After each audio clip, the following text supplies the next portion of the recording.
akan begini. Nah, itu adalah. Assalamualaikum warahmatullahi wabarakatuh. Halo teman-teman, kembali lagi di channel YouTube saya. Dan di video kali ini alhamdulillah ketemu lagi dengan saya, Faras Nugraha, salah satu penderita penyakit HNP yang sudah bisa sembuh.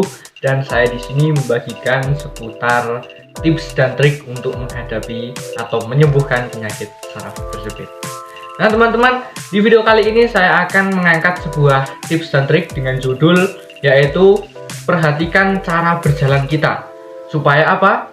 Supaya ketika kita memperhatikan jalan kita, maka tubuh kita tidak akan bengkok atau skoliosis, teman-teman. Nah, berdasarkan pengalaman saya pribadi, teman-teman, dulu itu ketika saya tidak memperhatikan bagaimana jalan saya, maka tubuh saya itu justru akan bengkok, teman-teman. Bengkok begini, seperti orang skoliosis. Karena apa? Karena saya menahan rasa sakit. Nah, dengan hal tersebut, teman-teman, saya membagikan kepada teman-teman supaya apa? Supaya teman-teman terhindar dari hal tersebut. Dan teman-teman yang sudah kasep dengan tubuh teman-teman yang sedikit bengkok atau skoliosis itu, teman-teman bisa melihat video ini juga sampai akhir. Supaya apa? Supaya teman-teman dapat tubuh teman-teman bisa kembali pulih normal dan bisa beraktivitas seperti biasanya. Nah teman-teman, sebelum kita membahas terlebih secara jauh, di sini saya akan memberikan sebuah hasil rongsen saya yang menunjukkan bahwa tubuh saya ini sedikit bengkok. Jadi juga menderita penyakit saraf tersebut, tetapi juga mengalami tubuh bengkok atau skoliosis. Nah ini dia teman-teman.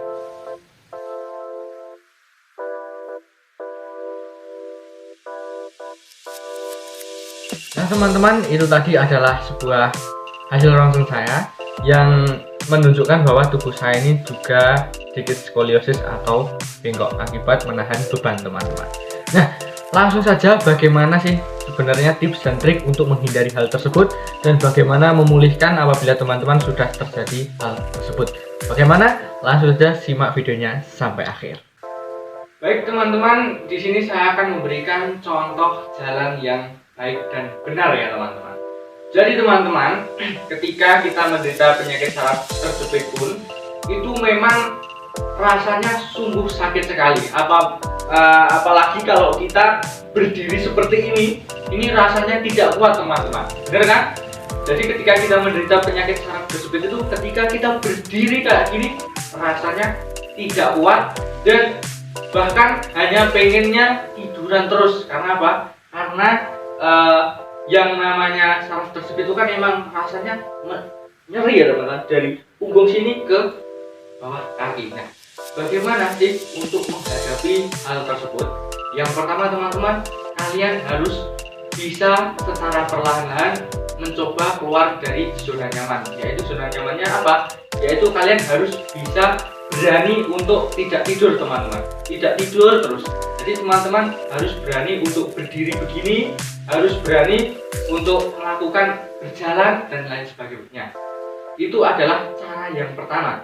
Supaya apa? Supaya kita memiliki sebuah mental dan hati kita ini sudah yakin bahwa kita bisa, kita pasti bisa. Nah, itu adalah cara yang pertama. Kemudian cara yang kedua, kita harus memperhatikan bagaimana jalan kita teman-teman. Ketika kita menderita penyakit saraf tersebut, kemudian kaki kita yang terserang atau yang mengalami nyeri adalah kaki bagian kanan teman-teman, dari sini sampai kanan ke bawah sini. Nah, itu ketika teman-teman jalan kan otomatis kan tubuh teman-teman akan menghindari untuk menapakkan kaki yang kanan. Tidak mungkin teman-teman bisa menapakkan kaki di kanan, tapi teman-teman pasti akan miring begini. Nah, gini. Nah, pasti teman-teman akan begitu. Atau mungkin teman-teman akan begini. Nah, itu adalah kedua. Atau mungkin teman-teman justru kemarin tuh saya mendengar dari teman-teman yang komen di video saya bahwa nggak bisa jalan mas, itu bisanya malah mengengklek gini. Nah, itu justru sangat harus dihindari teman-teman. Karena apa? Karena itu adalah penyebab tubuh teman-teman itu menjadi skoliosis atau bengkok begini teman-teman. Tubuh saya dulu sampai begini teman-teman. Jadi ketika berjalan itu ya gini. Itu karena apa? Karena salah dalam melakukan aktivitas yang sangat sederhana, yaitu berjalan. Nah, bagaimana cara yang benar untuk kita bisa berjalan dengan untuk meminimalisir supaya tubuh kita tidak bengkok begini teman-teman. Jadi ketika kaki kanan yang terserang, maka teman-teman harus menyeimbangkan antara beban yang diterima kaki kiri dan kaki kanan. Kalau tadi kan teman-teman membebankan tubuh teman-teman di bagian kaki kiri begini, tapi teman-teman harus mulai sekarang mulai melawan. Melawannya bagaimana? Melawannya ya ketika teman kaki kanan sakit, ya teman-teman perlahan ini kemudian tetap ditahan. Saya tahu bahwa saya juga sudah menderita bahwa ketika begini pun juga sakit. Nah, kalau sakit tidak digunakan justru tambah sakit teman-teman. Itu kuncinya. Kalau kaki sakit tidak digunakan untuk menapak, tidak digunakan hal lain, itu justru sangat berbahaya. Karena apa? Ototnya akan melemah dan besar kemungkinan akan menyebabkan kelumpuhan. Nah, jadi teman-teman, ketika teman-teman berjalan, ya alangkah baiknya diseimbangkan porsinya begini. Nah, itu adalah salah satu contohnya. Jadi jangan engklek, kemudian jangan begini, itu akan menyebabkan tubuh bengkok. Maka teman-teman, alangkah baiknya teman-teman jalan itu ya seperti orang normal biasa saja, ini ditahan. Lama kelamaan insya Allah akan sembuh teman-teman. Ketika teman-teman sudah melakukan peregangan saya dari mulai tahap awal sampai dengan tahap akhir itu, dan teman-teman sudah mulai memperhatikan kegiatan aktivitas sehari-hari seperti berjalan ini teman-teman, jadi insya Allah akan sembuh. Oke, jadi ketika berjalan harus diseimbangkan.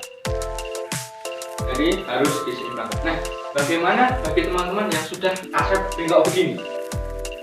Bagaimana caranya? Yaitu ya teman-teman harus memperbaiki cara berjalannya. Ketika teman-teman sudah begini, teman-teman harus memperbaiki cara jalannya, yaitu dengan sedikit menarik begini, dilawan, kemudian dilawan terus. Nah, itu akan sedikit sebuah tips dari saya, dan itu nanti akan bermanfaat bagi tubuh teman-teman dan bisa lurus seperti saya ini. Nah, ini saya sudah mempraktekannya. Alhamdulillah saya sudah lurus seperti ini, dan saya membagikan tips ini kepada teman-teman semuanya. Nah, mudah-mudahan video ini bermanfaat teman-teman. Jangan lupa untuk tekan tombol subscribe, like, dan komen di bawah teman-teman. Karena jika teman-teman menekan tombol subscribe, maka teman-teman tidak akan ketinggalan info-info dan tips-trik dari saya untuk menangani sebuah penyakit saraf jepit dengan terapi mandiri. Tetap semangat teman-teman, saya ada sembuh, mosok kalian tidak. Makanya tetap semangat, jangan menyerah, dan tetap bersyukur dan berhusnuzon. Oke, terima kasih teman-teman. Wassalamualaikum warahmatullahi wabarakatuh.